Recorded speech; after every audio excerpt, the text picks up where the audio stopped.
हमारा अगला शब्द है एडमोनिशन, जिसका हिंदी में मतलब होता है चेतावनी या फिर फटकार। जब आप किसी को उसकी गलती के लिए थोड़ा फॉर्मल तरीके से डांटते हैं या सावधान करते हैं तो उस वार्निंग को ही हम एडमोनिशन कहते हैं। चलिए इसका एक एग्जाम्पल देखते हैं। सोच के देखिए, एक स्टूडेंट क्लास में लेट आता है और टीचर उसे एक वार्निंग देती है।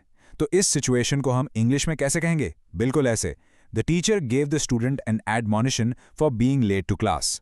मतलब टीचर ने स्टूडेंट को लेट आने के लिए एक चेतावनी दी। अच्छा, तो क्या एडमोनिशन हमेशा बहुत सीरियस या फॉर्मल ही होता है?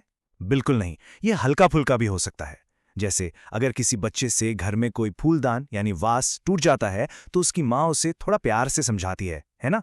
उसके लिए हमारा सेंटेंस है, after breaking the vase he received a gentle admonition from his mother. यहां पर जेंटल एडमोनिशन का मतलब हुआ एक हल्की सी प्यार भरी डांट। ओके, अब इसको एक प्रोफेशनल सेटिंग में देखते हैं, जैसे ऑफिस में। मान लीजिए एक टीम है जो बार बार डेडलाइंस मिस कर रही है, तो उनका मैनेजर एक ईमेल भेजता है जो एक वार्निंग की तरह काम करता है।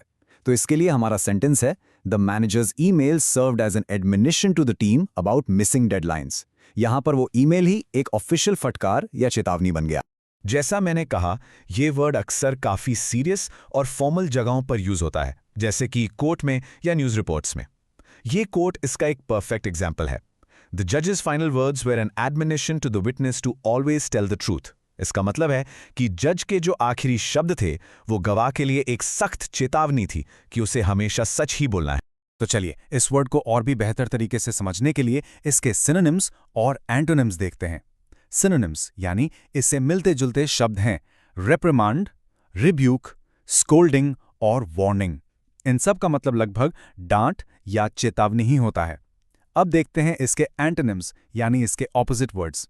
वो हैं प्रेज यानी तारीफ, कॉम्प्लीमेंट यानी प्रशंसा, अप्रूवल यानी मंजूरी और कमेंडेशन यानी सराहना। तो जब भी आपको किसी को एक फॉर्मल वार्निंग देनी हो, आप एडमोनिशन शब्द का इस्तेमाल कर सकते हैं।